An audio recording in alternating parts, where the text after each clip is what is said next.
Cada vez que me encuentro frente a la obra de Nona Fernández siento vértigo. Sea a través de sus novelas o en su teatro, pasando por la dramaturgia y la actuación, o cualquier forma que tome su imaginario, con referencias históricas, invocaciones, recuerdos personales y preguntas hechas con total naturalidad, inevitablemente me sumerjo en una suerte de agujero de gusano. Creo que es por el particular viaje al que nos invita la autora en cada uno de sus artefactos artísticos, compuesto de abundantes giros dramáticos y el despliegue de un abanico de realidades paralelas, con voces de aquí y de allá, lo que me provoca ese exquisito aturdimiento mental. Porque al leer a Nona, la memoria se desempolva al salir del encierro y se amplía hacia nuevas posibilidades e inventivas, donde poco importa lo que se imaginó o se vivió en eso que llamamos realidad. Algo así como un enredo entre tú y yo. Preciosa frase que podría ser el subtítulo de Marciano.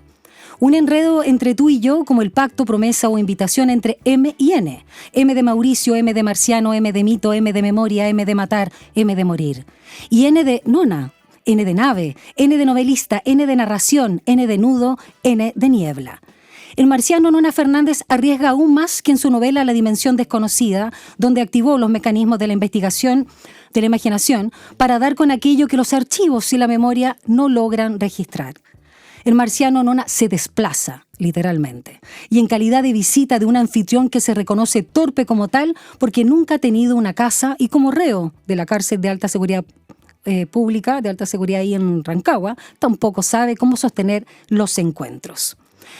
Bueno, Nona, visitante, no solo pregunta, escucha, indaga en la vida del comandante Ramiro. También ofrece su mirada para el mar del puerto al que acompañó a Mauricio Hernández Norambuena desde el Cerro Esperanza, que veía, por ejemplo, enmarcado en la ventana de su pieza.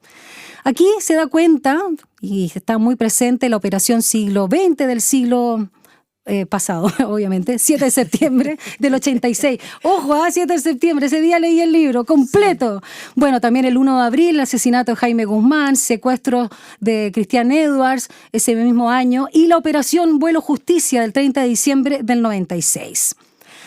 Dicho lo anterior, no puedo sino contradecirme, porque este no es un libro sobre el comandante Ramiro, o sobre incluso Mauricio Hernández Norambuena, entre otras tantas chapas también que usó no solo como comandante Ramiro. Tampoco lo es del Frente Patriótico Manuel Rodríguez. Ni menos es una novela sobre la guerrilla, la revolución, la resistencia a la dictadura. Este es un libro de historias y relaciones, o de relaciones y recuerdos, lecturas, fugas, viajes. Aquí somos abducidos por las historias y relaciones de Mauricio sublimado en Marciano, el primer alias que tuvo desde sus años en Cerro Esperanza en Valparaíso. Pero no tampoco. Este es un libro marciano, un enredo entre tú y yo. Perdón por lo largo, mi querida Nona Fernández. No. Vamos a hablar, por cierto, de Marciano, editado por Random House. Bueno, Nona Fernández no requiere mayor presentación, pero para quienes, por si acaso, en este planeta Tierra no la conoce, autora de tantas novelas exquisitas, Mapocho y ensayos varios, Space Invader, Dimensión Desconocida, ganadora del premio Sor Juana Inés de la Cruz, qué bello premio. Como actriz y dramaturga también es cofundadora de la compañía teatral La Pieza Oscura, una artista. ¿Cómo estás, querida Nona? Bienvenida a Frecuencia Literaria. Dani, muchas gracias por la invitación, gracias por estar aquí, por quienes nos escuchan.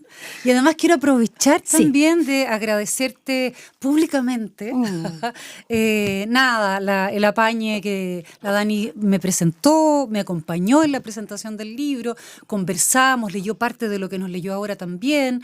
Entonces, muchas gracias. Gracias a ti, Nona. Un placer haber presentado junto a la gran Alia Trabuco Serán, tu libro maravilloso. Sí, fue un panel de lujo el que de tuve lujo. Ahí. Y mira, ya que estamos, nunca había visto tanta gente en la presentación de un libro, que este es el único caso que creo por la naturaleza de tu libro que se puede hablar de lanzamiento.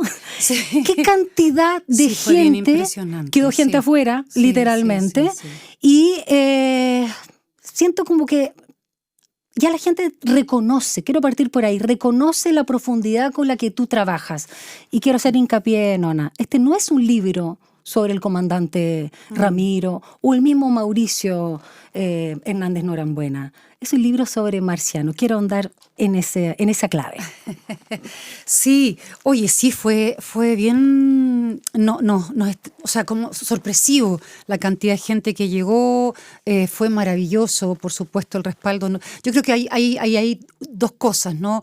Quienes leen, quienes me siguen y también quienes tienen interés por Mauricio, ¿no? Sí. Yo creo que se sumó como dos grupos de público y claro, fue muy bonito, muy calentito, ¿cierto? El lanzamiento. Y bueno, Marciano así le decían a Mauricio Hernández Norambuena cuando era joven, le decían Marciano, no me queda claro por qué, si por las orejas grandes, por la cabeza, Porque le gustaba la ufología. porque le gustaba la ufología, por Claro. lo que sea, pero yo creo que ahí, por lo menos cuando yo me enteré de eso y me lo contó, sentí que había una seña interesante, porque claro, es un personaje como de otro planeta ya a estas alturas del partido. También, como tú bien lo dices, le encanta la ufología, ahí también nos encontramos, porque para mí el mundo también, del universo también es un mundo que me interesa. Y por otro lado, también Marciano, porque el libro es un libro marciano, Total. es un libro raro. Tú hablaste de artefactos y me gusta esa idea, porque efectivamente yo me siento que escribo artefactos, me cuesta quedarme tranquila en un género, ¿no? Y por supuesto aquí decimos que es una novela, porque sí, ¿por qué no la novela va a ser esto, Claro. ¿no? Pero es un libro raro, que contiene ensayo, que contiene conversación, diálogo, archivo, que contiene testimonio. Es un libro extraño, marciano, ¿no? Y yo creo que todas esas claves son las que dan vuelta aquí en el libro como para poder llamarlo de esa manera, ¿no? Y un libro, Nona, que como tú cuentas en la primera página, básicamente, de Marciano, que tiene una génesis de otro formato, de otro Claro, lenguaje, claro. y que termina siendo este artefacto artístico y que está muy vinculado también en los mundos en que tú te mueves, porque el audiovisual, ciertamente, como guionista, y además el audiovisual también lo usan mucho también en el teatro, que me encanta, te permitió, quizás, y te pregunto si fue fácil o no, cambiar ese switch de decir esto que podría haber sido una serie de televisión, que así partió, que Claro. nos cuenta, y termina siendo este artefacto o esta novela. Claro, parte contando un poco, parte siendo, yo soy convocada para escribir el proyecto de una serie de televisión. Como guionista. Como guionista, Ok. exactamente. Y investigadora, o sea, primero estar ahí durante un rato conversando con Mauricio, trayendo esa información, sumándola a todo lo que existe sobre el frente, porque era una serie sobre el frente, pero con Mauricio como fuente principal, ¿no? El proyecto, después de un año, claro, no siguió. Y yo me quedé con esas conversaciones, con ese material y no solamente con el material de la serie, sino que con lo que había sido para mí entrar al espacio psíquico de Mauricio en esa celda, ¿no? No en esa celda en específico, yo no tenía acceso a la celda, yo siempre tuve acceso a una salita de visita donde nos juntábamos, ¿no?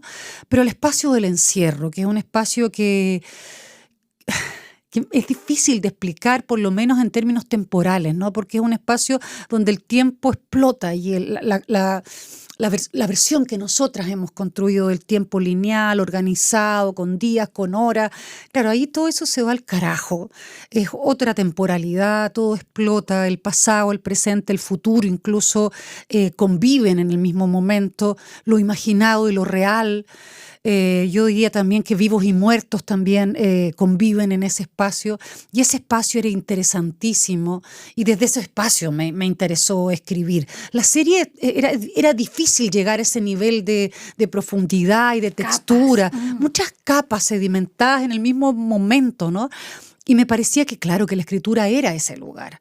Y me quedé con ese permiso, le pedí autorización a Mauricio para jugar y hacer esta serie, este trabajo que al comienzo no sabía lo que iba a hacer, o sea, cómo lo iba a hacer. Y bueno, comenzamos ese viaje juntos, ¿no? Y fue difícil encontrar la forma del libro. Para mí siempre es difícil encontrar la forma de los libros. Para mí es fundamental la forma, el cuerpo que el libro va a tener. Eso hace la gran diferencia, ¿no? Entre cada libro y entre cada tema. También creo que cada cada material te va entregando de a poquito, te va diciendo, esto debo ser. ¿No? Y para mí, claro, la idea de partir, era una vez, un caballero que vivía en Valparaíso, es aburrido. Entonces tengo que encontrar una forma. Y acá se fue dando de a poquito, encontré que la forma iba a ser la que el libro tomó, que son diálogos, ¿no? Diálogos que están divididos por encuentros. El encuentro número 1, que es, qué sé yo, el Mar del Puerto, donde hablamos del mar. Y así se van dividiendo por temáticas, que no tienen una lógica de cómo fue nuestra conversación, que siempre era caótica. Nos juntábamos 4 horas diarias durante 4 años y hablábamos de todo, ¿no? Entonces, claro, el libro organiza, que era mi misión. Era mi misión en ese espacio que es caótico, que es fractal el espacio del encierro, y también mi misión para poder entregar algo que pudiésemos leer, ¿no? Y comprender. Y se dividió así. Tiene mucho de dramaturgia, de alguna manera, totalmente. ¿no? Sí. Nona, guardando las proporciones con lo que yo comentaba en la introducción, de lo que era acercarse a una figura controvertida, guardando todas las proporciones, por favor, porque acá estamos hablando de lo que podríamos entender más allá de los crímenes que se le no solo imputaron, sino por los que fue condenado, no solo en Chile, sino en Brasil. Estamos hablando de un preso político. Respecto a la dimensión desconocida, lo que era Papudo, ¿no? Sí, Andrés Valenzuela. ¿Hubo en ti alguna...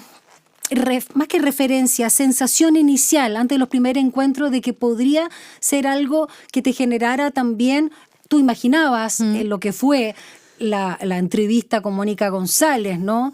Y recreas ese encuentro y esa verdad que vomita Andrés Valenzuela y que tiene todas estas repercusiones en la dimensión desconocida. Acá tú te encuentras con la primera fuente, ya ciertamente hay una situación distinta. Pero había un cierto de ruido interno tuyo de cómo te ibas a acercar a alguien que fue un mito. Sí, mira, es interesante lo que dices, porque por una parte es verdad, es primera vez que yo me enfrento al corazón del testimonio, ¿no? Siempre en todos mis libros trabajo con archivo, pero yo creo que es primera vez que me manejo como, claro, ahí el archivo mismo es mi fuente y es mi todo y es mi libro, ¿no? Y hay una relación que se entabla, por supuesto, o sea, es evidente que hay una relación, ¿no? Y eso nunca lo había hecho. Y eso era peligrosísimo para un escritor, porque uno entra a escribir sobre algo y tú te enfrentas a la fuente y sabes que en algún momento la vas a traicionar. O sea, que toda la relación que tienes en algún minuto tú no vas a opinar como él, tú vas a tener otras observaciones, que tienes una mirada, tienes un punto de vista de las cosas y te debes a eso. O sea, yo me debo a mi punto de vista, es lo único que tengo, ¿no? Con Mauricio siempre estaba en esa tensión. Y claro, lo que me pasa cuando entro a conversar con Mauricio, evidentemente es un mito, ¿no? Y hay una serie de lecturas que yo ya había hecho sobre él y me había informado sobre él, por supuesto. Y todo se desbarató un poco cuando lo conocí, porque evidentemente yo iba a conocer a un milico, al frentista, al hombre que se había instruido en Cuba, al guerrillero, ¿cierto? Y no es que no me haya encontrado con eso por supuesto que circula en Mauricio. El comandante Ramiro está ahí, siempre está. Pero hay mucho más que eso. O sea, se desborda, Mauricio desborda al comandante Ramiro. El comandante Ramiro es un pedazo de Mauricio, ¿no? Y todo eso, claro, me cambió desde el primer encuentro mi visión con él de manera radical, ¿no? Me encontré con una persona muy culta, con un pensamiento muy... Tremendo lector. Un tremendo lector, que es algo que el libro habla mucho de eso, ¿no? Él ha leído todo, absolutamente, yo no sé si todo, evidente no, pero todo su encierro lo ha sobrevivido leyendo, sobre todo literatura, entonces es muy culto en términos literarios. Y ahí evidentemente él sacó su manga al comienzo, sacó su carta al comienzo cuando me conoció. Eso por supuesto me descolocó. También un hombre bastante actualizado, pese al aislamiento en el que ha estado siempre, muy actualizado, con un pensamiento que no es un pensamiento anclado a los años 70, que era una idea que yo tenía en mi cabeza. No era el profe Lo queremos igual al profe Arte, pero no era el profe Arte. No, absolutamente que no. ha tenido mucho tiempo para pensar, para analizar, para ir observando, ¿no? Todo lo que, y es muy inquieto en eso, siempre está pidiendo información para poder hacerse una idea de las cosas. Y no solamente información, también opiniones, ¿no? Eso es muy interesante en él. Muy sensible, muy culto, y con estas chifladuras como la ufología, que de verdad le apasiona. Y también, claro, hay otra cosa interesante en él que también me cautivó desde el inicio, que era el acercamiento que tiene con sus hermanos muertos, ¿no? Cómo ellos conviven en el presente cotidiano con él, cómo él los solicita y los convoca. La historia con Ernesto es tremenda. Claro, son todas... O sea, él los tiene muy presentes, como una estrategia psíquica. El hombre no está loco, no tiene que ver con eso. Es una estrategia psíquica y lo tiene. Lo que él hace, yo lo hago todos los días. Todos lo hacemos. Yo converso con todos mis muertos. Obvio, yo también. Y me encomiendo dependiendo la situación en la que esté. Hoy día vas a ser tú, mañana va a ser la otra, qué sé yo. Total. Eso él lo tiene muy claro y es una estrategia también de sobrevivencia muy importante. Sí. Entendiendo que es una estrategia psíquica, yo lo comprendí muy, muy bien así y él se encarga de que uno lo entienda, ¿no? ¿Las fichas de lectura son reales? La de Tabucchi, la de Kafka, entre otros, o son creaciones tuyas? Él siempre desarrolló fichas de lectura. Me contó de esas fichas de lectura, las desarrollaba en Brasil porque eso le ayudaba a tener, ¿cómo se llama? Como beneficios, que en realidad nunca los tuvo, pero a él le gustaba hacer esas fichas, ¿no? Leía un libro, hacía una ficha, y esas fichas se supone que eran fichas que ayudaban al resto de los presos a entusiasmarse con las lecturas, ¿no? Y él hacía una ficha de eso. También. Claro, y yo le pregunté cómo eran esas fichas porque me llamó mucho la atención y él me comentó un poco cómo eran y es un poco como yo juego, pero esas fichas las escribí yo. No la escribí yo. ¿Y los libros que hacen referencia? Por ejemplo, no son libros leídos, son todos libros leídos por él. Buena lectura. Y además libros que fueron importantes para él en algún momento. El último encuentro para él es un libro súper importante. Yo lo recuerdo y se me hincha el corazón. Es un lindo libro, claro, precioso, es un precioso libro. Y claro, lo bonito es que él también me contaba los porqués, de por qué esos libros habían sido importantes en diversas situaciones, ¿no? Claro, hay algo muy bonito que me pasó en relación a la lectura. Yo siempre he pensado que la lectura salva vidas, porque a mí me ha salvado la vida la literatura, ¿no? En mi vidita mierda que tengo, muy poco arriesgada y muy poco peligrosa, ¿no? Pero de verdad me ha salvado la vida, me ha abierto mirada, he comprendido cosas que creo que si los libros no hubiese comprendido, ¿no? Me ha hecho una mejor persona, sin duda que sí. Y en el caso de Mauricio, eso era casi uno lo puede constatar como si hubiese sido un experimento, ¿no? Mauricio, que no tenía nada, tenía libros, que no tenía contacto con el mundo, pudo contactarse con el mundo y salir de su celda imaginariamente todo el tiempo que estuvo en Brasil aislado, que fueron 17 años, ¿no? Y claro, le salvó la vida. Y ahí, claro, se constata Totalmente, me encantó. Mi teoría, ¿no? Y por lo mismo, ya que es un tremendo lector, el hecho de conocerte a ti como autora, y voy a hablar como autora porque claramente la literatura es uno de tus grandes oficios y pasiones, eso permitió, ¿no? que se diera vida a este marciano, claro, que te recibiera. Sí, o sea... ¿Qué te dijo te comentó alguno de tus libros? Sí, por supuesto. O sea, creo que yo no hubiese podido entrar a esa cárcel si yo no hubiese sido literariamente del gusto de Mauricio. Exacto, sí. Porque, claro, fue el nombre al cual él accedió en términos de poder ser la guionista de su serie porque me conocía literariamente hablando y porque mis libros lo habían convocado, ¿no? Voy ayer fue un libro que a él le gustó muchísimo. Hay otros que no le han gustado. Mapocho él no lo comprendió. Mira. No, me hizo una crítica bastante... ¿Lapidaria?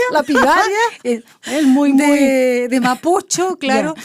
Pero Voy ayer fue un libro que le cautivó mucho, La dimensión desconocida también. Me imagino. Sí, muchísimo. Y claro, y entramos en ese lugar, y hay algo también interesante en el pacto que hicimos, porque cuando yo le propuse hacer un libro, para mí era importante que él fuera leyendo quizás lo que la producción que yo fuera teniendo. Quería ser honesta también en el juego que iba a hacer. Y él no quiso leer nada. Igual leyó. Yo ¿cómo se dice? Lo obligué a leer algunas partes para que entendiera lo que estaba haciendo. ¿Por dónde iba? Por dónde iba. Él no quería leer porque me decía que, claro, que él igual iba a tener una opinión y que no quería transgredir la literatura o teñirla. Exacto, claro, que yo me decía, consciente o inconscientemente mi opinión te va a importar. Y yo no quiero tener que ver, o sea, a mí me basta y me sobra con ser un personaje literario, me decía. Creo que eso fue fundamental también para que él se entregara al juego. Si él no hubiese sido el lector que es, yo creo que hubiera sido más reacio a que se escribiera un libro sobre él. Pero entró al juego, me dijo, yo voy a ser un personaje literario escrito por ti, con eso yo estoy feliz. No importa lo que hagas. Y ahora ya lo va a leer el libro y va a poder... Va a ser su ficha real, eso. Porque la ficha del libro no es real. Ya vamos a hablar de ese aspecto de la lectura de Marciano por el propio Marciano o Mauricio Hernández Norambuena. Nona, quiero preguntarte también a propósito de los personajes literarios y retomar la idea de la leyenda o el mito que fue el comandante Ramiro, y sobre todo a propósito de esa fuga cinematográfica, ¿no? Sí. Del año 96, finales del 96, en la Operación Vuelo Justicia. Hay algo que yo nunca había leído, lo encuentro muy interesante, que él se desmitifica de alguna manera cuando cuenta que quedó colgando con un dolor de brazo que ya veía que se caía, y más encima sufría de vértigo. Hablemos de ese episodio, sí, porque no le gustan los aviones. Me encantó lo humano de ese episodio. Claro, yo creo que el libro intenta entrar ahí, en la trastienda de la historia, ¿no? Está contado desde el presente, desde el encierro de él, desde su cotidianeidad, de lo que ha sido su vida también en estos más de 25 años que ha estado encerrado. O sea, hay mucho de ese encierro en la escritura. Y está el intentar recorrer esas historias, que son las míticas historias de Ramiro, desde Mauricio. O sea, que Mauricio me cuente cómo se ejecutó todo eso, cuál era el precio de todo eso, la trastienda de todo eso. Claro, y una de las primeras conversaciones que tuvimos fue del rescate, ¿no? De la fuga del CAS. Y claro, él me dice, siempre me preguntan qué pensé, qué dije allá desde la altura, mirando la libertad. Y claro, fue muy divertido cuando me dice, yo no pensaba en nada, estaba cagado de miedo. Estaba colgando, no me había alcanzado a subir. Tenía el brazo agarrotado. Y en algún minuto dije, no puedo más. De hecho, les dijo, chiquillos, no puedo más, olvídenme. Claro, y un compañero lo agarró, le pisó la mano y el compañero lo mantuvo allá arriba, de otra manera no hubiera podido. Pero muy poco épico en ese sentido, ¿no? Muy poco mítico, todo muy banal, y justamente eso me interesaba a mí, mostrar eso que lo hace tremendamente más grande, ¿no? En términos de que estaba cagado de miedo, tiene vértigo, nunca le gustó volar, tuvo que volar muchas veces, pero no le gusta volar. Era capaz de manejar grandes cantidades con tal de no tomar un avión porque no soporta tomar aviones. Entonces yo pensaba en ese vuelo, en el vértigo de ese vuelo también. Son muchas cosas que se van mezclando ahí y que lo vuelven también increíblemente más sabroso y probablemente más valiente, ¿no? Exacto. Enfrentar sus miedos. Claro, pero al comandante siempre se le pide la frase célebre, la frase para la historia. Y claro, él me dice, no, yo no tenía nada, nunca tuve nada que decir. Sí. Claro. No, vamos a seguir conversando sobre este marciano, este artefacto artístico, esta novela que tú acabas de lanzar el pasado 10 de septiembre. Y digo lanzar, que siempre me corrigen porque la verdad es que se presentan los libros, no se lanzan, pero este sí que se lanza y con una convocatoria realmente alucinante, ya que estamos hablando de puros términos vinculados con el planeta. Editado por Random House, un libro realmente muy, muy interesante, y sigo... que patúa yo, la próxima edición, la bajadita, un enredo entre tú y yo. Qué frase más preciosa que este pacto o promesa con Mauricio, entre M y N al menos. Vamos a la música, y yo sé que te gusta mucho David Bowie, Nona. Sí, me gusta mucho. ¿Quieres presentar la canción que va a sonar ahora? Por supuesto, vamos a escuchar Life on Mars de David Bowie, muy, muy acorde a nuestro libro. Ya regresamos.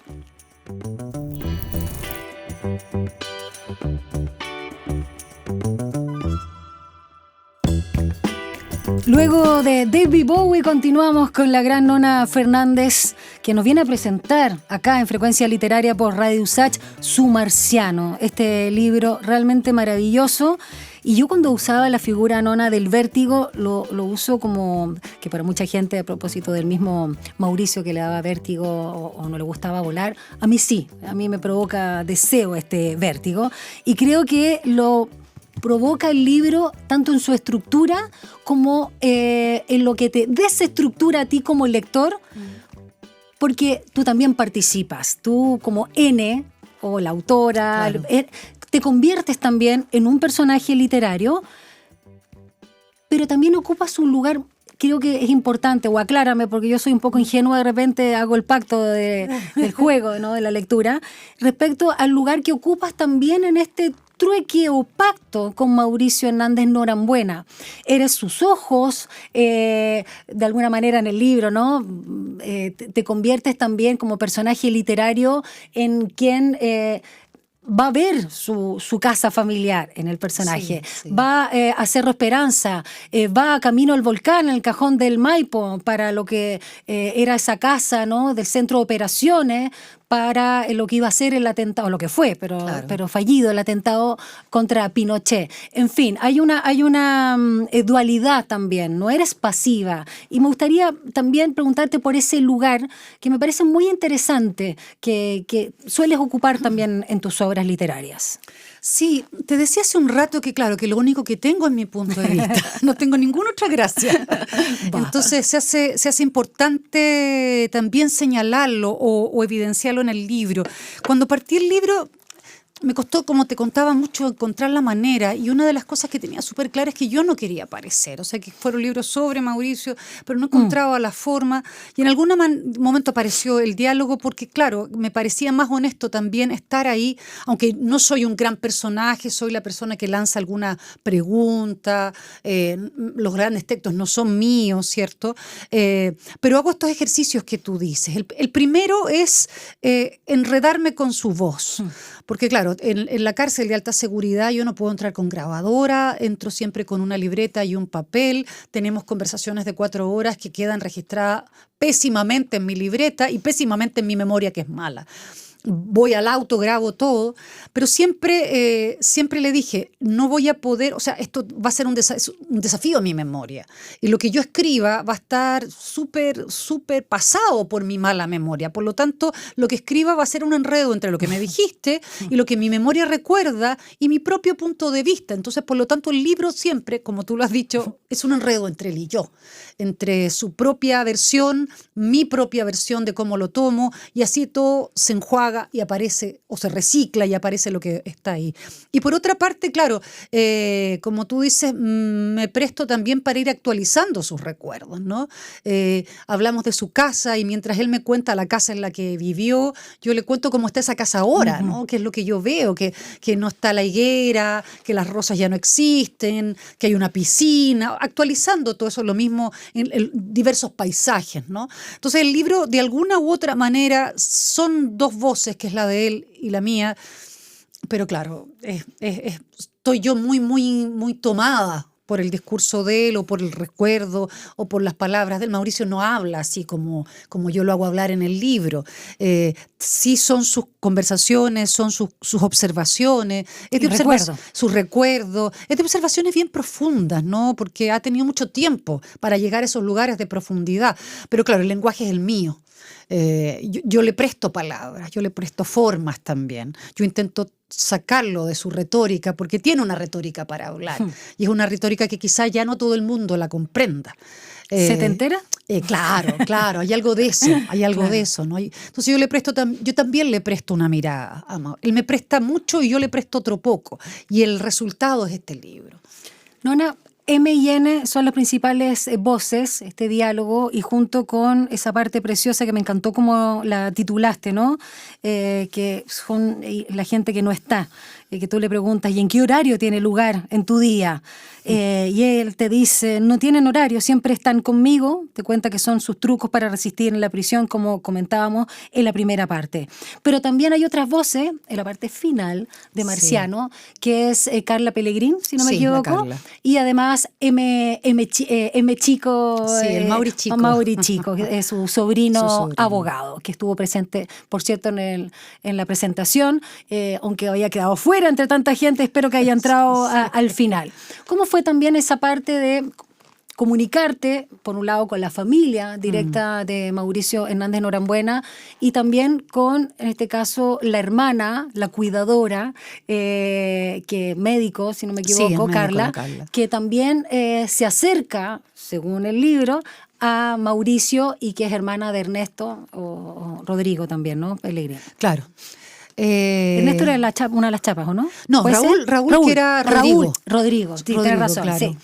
¿Cómo fue esa conversación y por qué quisiste también extenderla a esas otras voces y que no quedara solamente el enredo entre M y N? Porque fueron apareciendo esos materiales sin querer. El libro no tenía una línea clara, eran mis conversaciones con él, y dentro de estos 4 años de conversación empiezan a pasar cosas, ¿no? Y yo empiezo a tomar contacto también, a ratos hasta sin buscarlo, ¿no? La Carla aparece porque su terapeuta va todos los miércoles. Él me empieza a hablar de la Carla Pellegrini. Es bien bonito el trabajo que tú cuentas que hizo. Es precioso lo que hizo la Carla Cardíaco con él, claro. morir.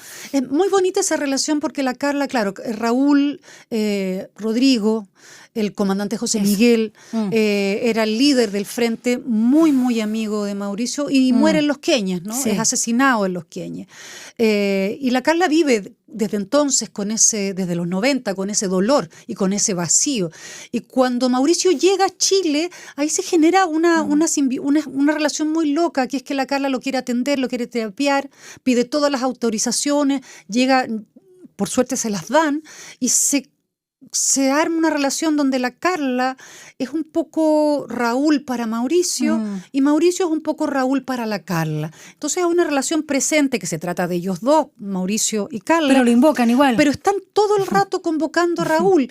Entonces es muy bonito. Yo no sé si ellos se dan cuenta de lo que han generado ahí, pero es muy bonito y una hermandad muy especial entre ellos dos. Y hermandad de verdad, porque ya a estas alturas hasta se tratan como hermanos, o sea, se tiran, se rabean juntos. Es muy, muy interesante esa relación. Y ella, claro, como terapeuta llegó a sacarlo del aislamiento que había tenido durante 17 años y a despertar un poco su sensorialidad, sus gustos, sus olores. Son cosas que la gente no se imagina, pero el cerebro se atrofia de no tener relación con el mundo. Y ella me hablaba mucho de ir a despertar a un oso, de que eso es lo que tenía que hacer, un oso que había estado invernando, que eso era el cerebro de Mauricio, había que despertarlo de a poquito, con olores, con sabores, con melodías, con lenguaje, con todo, ¿no? Y esa memoria también, despertar esa memoria, que, bueno, hacerla explotar, ¿no? Y volver a vivir. Y eso es muy lindo, claro, y eso se me apareció mientras yo estaba investigando, y dije, claro, acá hay una dimensión presente muy interesante, que por supuesto tiene que ver con el pasado, y que hay que mostrarla, ¿no? Y además, en términos muy bonitos también de lo que es despertar un cerebro, dormido. Eso me pareció a mí increíble, que es una terapia que realiza la Carla normalmente. Eso me pareció hermoso. Totalmente. Y con la familia también, claro, a partir de cierto momento empiezo a tener contacto con la familia porque quería ir a la casa, empiezo a tomar una relación también y me empiezo a dar cuenta que Mauricio y su encierro no es algo que le ocurra a él solamente, le ocurre a una familia completa, es una familia completa la que ha estado ahí más de 25 años encerrada en alguna dimensión con él. Y él es una especie de planeta en el cual todos giran en muchos sentidos. Tienen sus vidas, por supuesto, pero también giran en torno a él. Y hay vidas completas como la del Mauri Chico, que es su sobrino, que ha estado siempre gravitando en relación a Mauricio, a la ausencia de Mauricio por lo demás, ¿no? Y es muy loco que ahora el Mauricio chico se haya titulado de abogado, creció toda su vida escuchando las causas de su tío y ahora es uno de sus abogados, el más joven, por cierto. Pero claro, eso también me pareció que era muy interesante de observar. Y además la familia me regaló un tesoro increíble, que fue toda la correspondencia que ellos han guardado desde que Mauricio estaba preso en Brasil. Y ahí, claro, vi pasar vidas completas. Y claro, la que muestro, la que ofrendo, es la del Mauri chico. Desde que tenía, creo que 7 años, las cartas que recibía de Mauricio, hasta las últimas, ¿no? Y siempre con el postdata, por favor, la lista de los libros varios que títulos muy curiosos. Claro. Sí. Nona, quiero volver de alguna manera también a esto que se guarda en la memoria y lo que queda, ¿no?, en este espacio psíquico al que tú muy bien te remitías al inicio de nuestra conversación. Quiero hacer un pequeño paralelo con algo que a mí me marcó mucho la primera vez que entrevisté a Lucho Navarro, el fotógrafo. Sí. La ciudad de los fotógrafos, que está en la ciudad de los fotógrafos. Exactamente, Lucho, del queridísimo, un saludo al Seba Moreno, tan querido. Cuando lo entrevisté, me parece que por un libro, quizás fue por el mismo documental, la verdad es que no recuerdo, hace muchos años, y comentó todo lo que había sido su trabajo para la vicaría, como fotógrafo de la vicaría, y llegar a los hornos de Lonquén y encontrar estos osamentas y estos restos de vestimentas quemadas de los campesinos, esta atrocidad. Curiosamente, digo, porque no soy psicoanalista o psicóloga, lo que más a él le quedó y a mí me impresionó en su relato, porque fue muy frágil en su corporalidad cuando me lo expresó, fue las arañas. La cantidad de arañas, cuando él se tuvo que recostar en este horno. Para arriba, exactamente. Y te juro que cuando yo lo entrevistaba, no sé, pues 30 años después, 40 años después, lo único que hacía era como casi el gesto de sacudirse las arañas y lo que le había marcado. Y eso lo recordé al leer tu libro y las baratas voladoras de Brasil, de las que hablaba Mauricio en este encierro. Y esas cosas que parecieran muy como nimias, un bicho, por muy exótico que sea para nosotros, porque no son las mismas cucarachas que tenemos nosotros, eso marca mucho. Y es impresionante cómo además están estas como similitudes que yo de alguna manera, media macabra, pero el helicóptero, el marciano, el platillo volador y las baratas voladoras. Sí. ¿Cómo a partir de esa imagen también se muestra la barbarie civilizatoria del sistema penal, donde a él, y ya que hablabas de M. Chico, su sobrino abogado, donde a él se le pasaron a llevar todos sus derechos. Todos sus derechos y todos incluso los protocolos, los acuerdos internacionales de lo que debía él vivir en el encierro de Brasil. Me fui un poco para las ramas, pero... No importa. Voy a partir de las baratas también. Eso, vamos para contar un poco, claro. Mauricio Sí. me cuenta que su primera noche en el presidio brasilero, cuando ya fue trasladado, hubo una especie de plaga de baratas voladoras en la pieza. Él siempre me dice, la celda, esas cosas no son piezas, son celdas. Y claro, que fue alucinante, como casi fantástico, ¿no? Y me decía que eran asquerosas, que las pisaba. Era una imagen tan pesadillesca que a ratos le pregunté, ¿y será cierto? ¿De verdad habían baratas o estaba ahí delirando? No, me decía, si había una plaga, yo no era el único. Lo que pasa es que era mi primera noche y fue como la bienvenida más horrorosa que pude haber tenido. Claro, y esa imagen le quedó mucho tiempo dando vuelta, la imagen de las baratas, que es bien... ¡Wow! Es muy fuerte, ¿no? Sí. Y claro, en el libro trabajo con esa imagen que me regaló porque es tremenda, ¿no? Y claro, en el presidio, sobre todo de Brasil, hay que decirlo, Mauricio estuvo 17 años en estricto aislamiento, en un régimen de presidio que por la norma internacional, por la norma Mandela, no puede durar. Creo, yo no voy a ser tan precisa como podría serlo un abogado, pero no puede durar más de un año. O sea, no se recomienda ni se autoriza porque ningún ser humano puede estar... Es tortura, inhumano. Claro, es absolutamente inhumano. Sin embargo, Mauricio, por su condición judicial que estaba solicitado como para ser extraditado, estaba como en una especie de limbo donde nadie entendía qué tenían que hacer con él y lo dejaron en ese sistema durante 17 años. ¿Esto por el secuestro de Washington Oliveto? Claro, él fue detenido por el secuestro de Washington Oliveto en Sao Paulo. Claro, el publicista... Exacto, pero en Brasil rápidamente se dieron cuenta que Mauricio Hernández Norambuena tenía una causa, porque estaba condenado por 2 causas acá en Chile. Y Chile lo mandó a extraditar. Pero no se realizó esa extraditación durante 17 años. O sea, no se, perdona la palabra... No se concretó. Y no se convalidaron los años de encierro allá. No se hizo el abono acá. temporal. No se hizo ese abono temporal. Increíble. Exactamente. No se convalidó y es un abono que se debiese haber hecho, a lo mejor no a los 17 años, pero una cantidad de tiempo. Sobre todo por el tipo de presidio que él tuvo allá, ¿no? Que, como tú decías, vulneraron todos sus derechos. Estamos hablando de un presidio en el cual a ratos no tenía, durante periodos largos, no tenía luz de día, no tenía salida al patio, no tenía ninguna vinculación con nadie, salvo con el gendarme que le iba a dejar y a buscar la comida, andar grillado, recibir visitas de sus hermanos, de su familia cada 6 meses. Entonces, un estado de aislamiento tan feroz que es loco pensar cómo Mauricio sigue lúcido después de eso. Creo que su formación militar le ayudó bastante y bueno, y todas las estrategias que levantó, del cual el libro habla bastante, ¿no? Pero, claro, y al ser extraditado finalmente el año 2018 o 19, No ya me recuerdo, enredé, pero sí, pero fue no así, importa, un enredo entre después tú y de yo. 17 años, Sí. se esperaba que se convalidara algo de ese presidio. Tanto se esperaba que Hermosilla, ¿Mm? Hermosilla, el El mismísimo mismísimo, Hermosilla, sí. abogado de la familia Guzmán, cuando Mauricio fue extraditado, evidentemente que fueron a preguntarle inmediatamente qué opina usted de la extradición, cuánto tiempo va a estar en Norambuena preso. Le dijo, no creo que esté mucho Sí. tiempo preso, dijo él. Eso Sí. está en la Lo dijo prensa. Luis Hermosilla, no Lo Juan dijo en Pablo. la prensa. Sí. Porque él ya cumplió una gran cantidad de tiempo de condena en Brasil, por lo tanto yo no creo que esté mucho tiempo acá. Pero para nosotros ya es suficiente porque es también de carácter simbólico esto que ocurre. O sea, la cantidad de tiempo que esté preso después de Brasil es de carácter simbólico, así que está bien. O sea, así de perogrullo es el tema. Sin embargo, no ocurrió.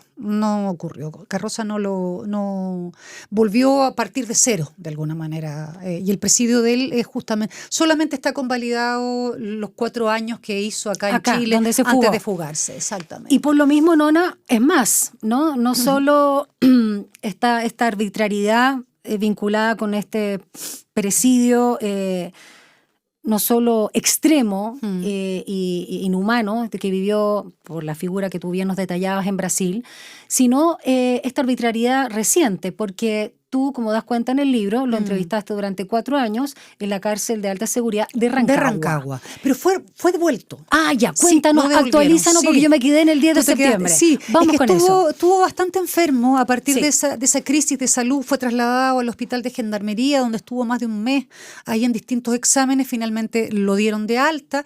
Y al darlo de alta, en vez de devolverlo a Rancagua, estuvo, yo diría que casi 3 semanas en el ex-CAS.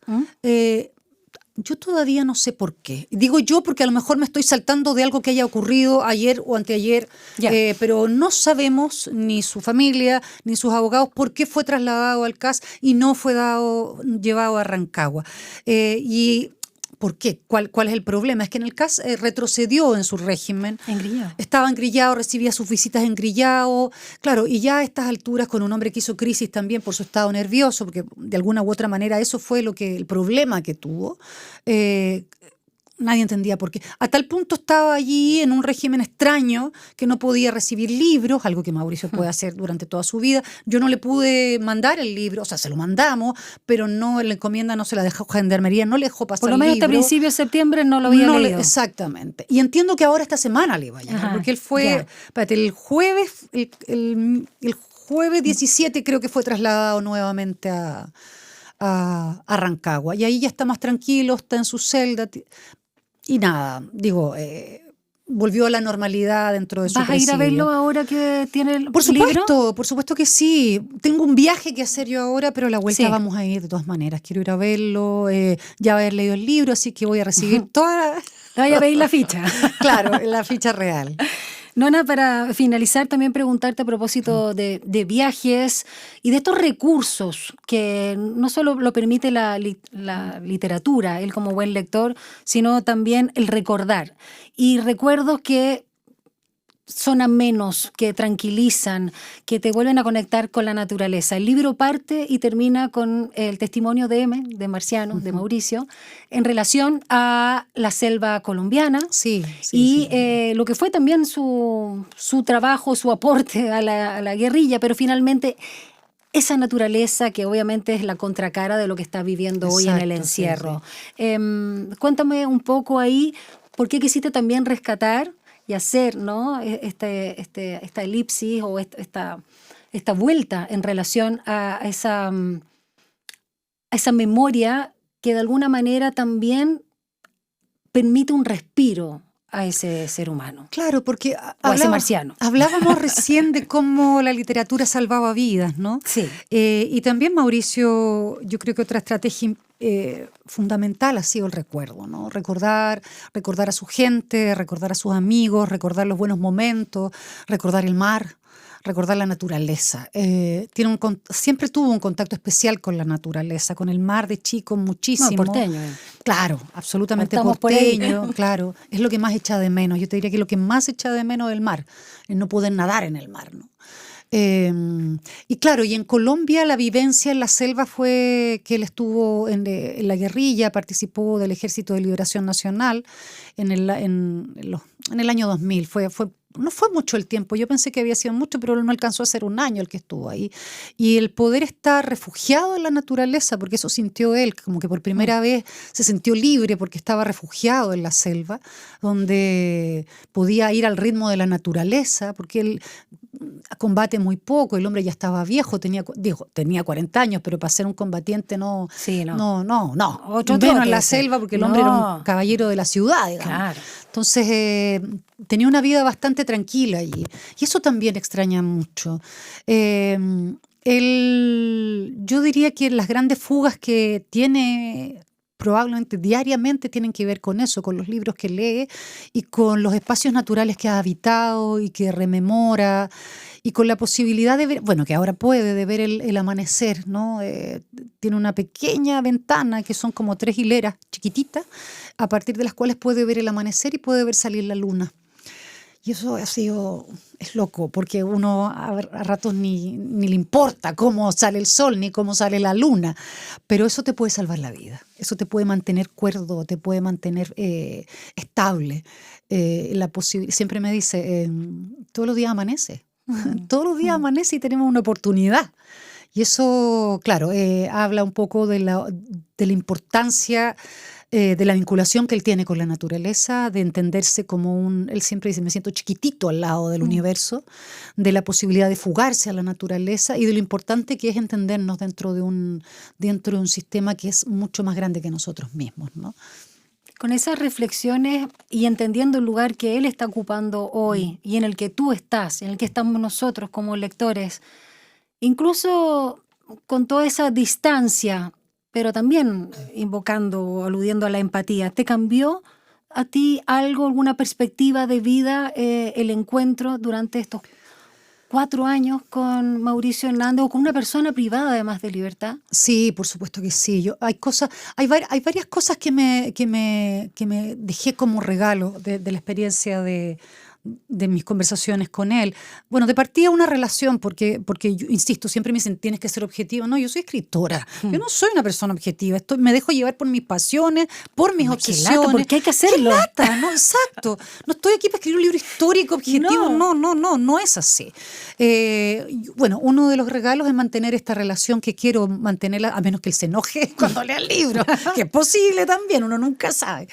Pero creo que una fundamental fue entender que todo el trabajo que el Frente hizo en tiempos de dictadura, yo diría que se sustenta en gran manera por un tejido de afectos.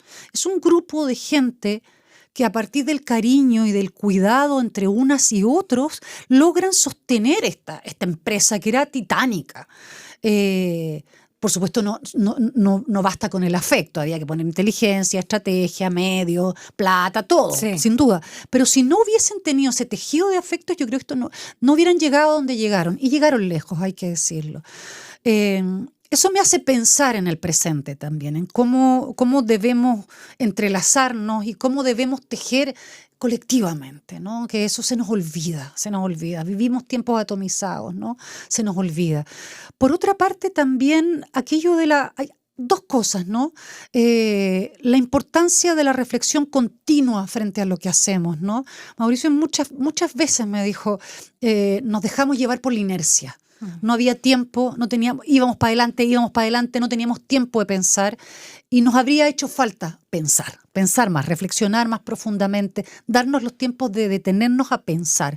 Pienso eso también en el presente, de la importancia de pensar realmente todo, de reflexionar con respecto a todo. Vivimos tiempos tan inciertos, tan raros, tan veloces también, que la detención y la mirada reflexiva empieza a ser casi como revolucionaria, ¿no?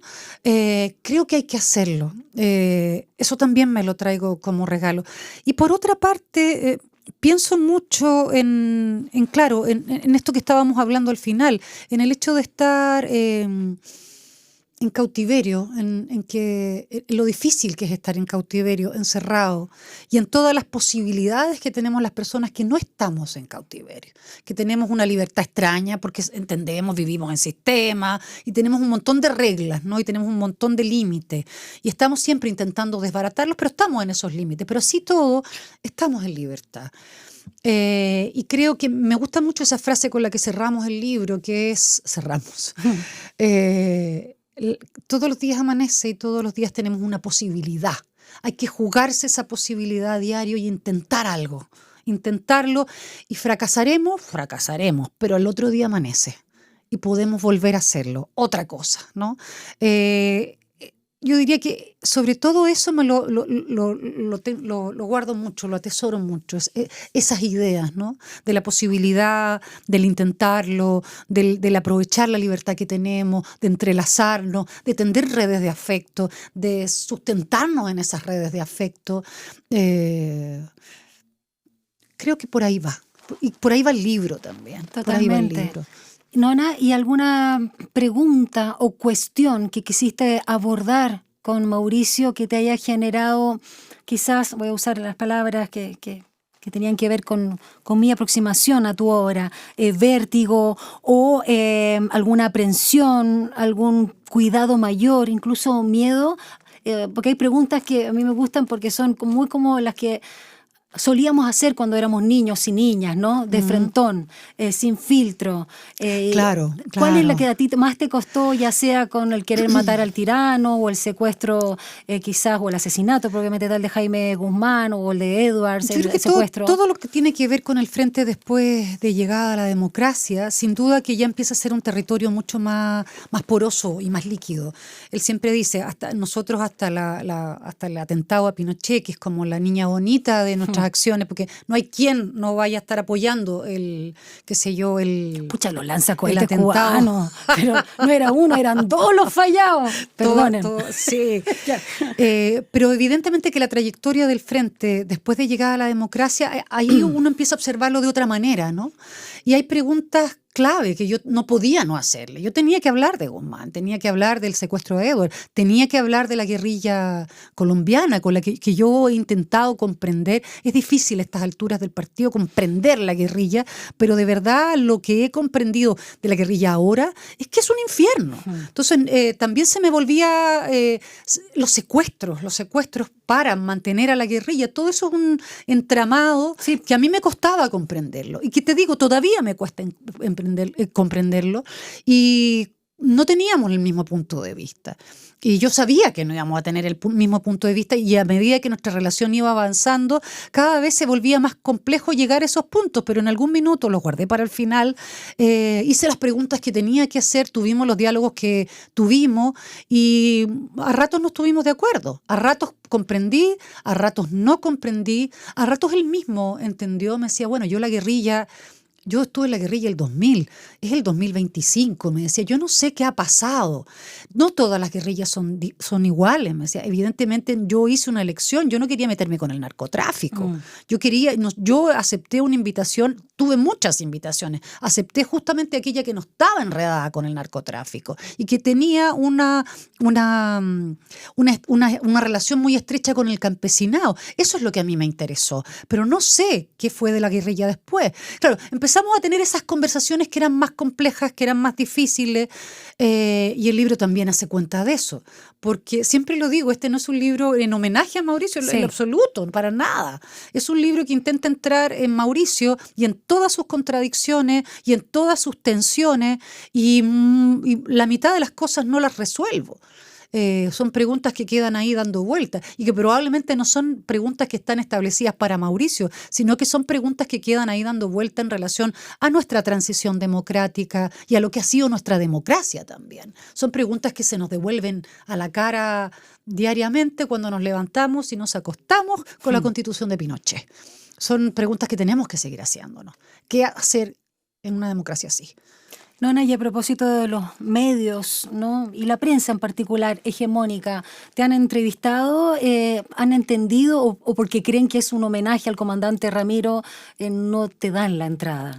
Mira, debo decir que hasta este momento hemos tenido he tenido interés evidentemente que hay una prensa independiente que por supuesto tiene mucho más interés, y hay una prensa hegemónica que ha sido cuidadosa, pero tuve una primera entrevista en La Tercera, voy a decirlo, con Andrés Gómez, ¿Ya? que es un gran ¿Para culto? lector. No, para culto, fue para la... Ya. Bastante amplia, y fue una conversación bastante abierta, la verdad. Buenísimo. Yo creo que también el libro permite esa conversación abierta, y de hecho el libro espera tener esa conversación abierta. No es un libro que se clausure hacia un lugar establecido. Yo hace rato que intento, porque creo que a ese lugar vamos, o ese lugar también es el que me convoca, de tender puentes, ¿no? Porque la atomización entre el blanco y el negro, yo creo que ya no nos está llevando a ningún lugar. Y tenemos que entrar a dialogar ciertas cosas. Y el libro intenta poner sobre la mesa un diálogo. Pero por supuesto que ha sido mucho más el interés de la prensa independiente. Evidente que sí. Sí. Leí por ahí que Mauricio estaba pidiendo el indulto al presidente Boric, ¿no? No, es imposible pedir un indulto, ¿Sí? porque él está procesado por la ley antiterrorista. La ley antiterrorista no permite un indulto. O sea, incluso si el presidente quisiera dárselo, No puede. cualquiera no puede. Habría que hacer una enmienda constitucional a partir del Congreso para poder tener algo, ¿no? Está difícil. Y eso es bastante difícil. Requiere de mucha creatividad para la Defensoría de Mauricio encontrar una manera de... ¿Y cuánto le queda de cárcel? Mira, le queda... Esto siempre... Yo nunca entiendo muy Sin bien. los descuentos debidos. Sí, los descuentos debieran ser cerca de... Por lo que ya lleva acá... No estoy siendo precisa, pero un poco menos de 20 años. Tiene 67. Sí, ese es el tema. Claro. Nona Fernández, querida Nona Fernández. Y paréntesis, muy rico el vino que me regalaste. Qué bueno. Lo disfruté Qué bueno. para el 18. Fue con mucho amor. No, Fue elegido con amor. Y yo lo sentí, y de hecho, una copa nomás. Mi familia se lo hizo rechupete, pero estaba muy bueno, así que gracias. Nona, un placer, como siempre, leerte, compartir también contigo, y muchas gracias por haber venido, porque claramente esto era a propósito de la presentación de tu libro ahí en el Centro Cultural de España, insisto, lleno, repleto de gente. Y realmente siempre bienvenida a Radio Usach, o en el medio en que yo esté. Uno nunca sabe dónde uno vuela. ¿Y tú dónde te vas de viaje? Sí, parto a España. Qué Sí, parto a España un ratito. ¿Y el libro se va a mover por allá? Sí, por supuesto, a eso vamos también. A eso van también. Sí. Muchas gracias, Nona. Muchas gracias, Dani, a ti, como siempre. Un abrazo. Quédense en nuestra sintonía. Como siempre, viene a esta hora Mirna Schindler, y viene Simple Texto. Nosotros, hasta la próxima semana. Chao.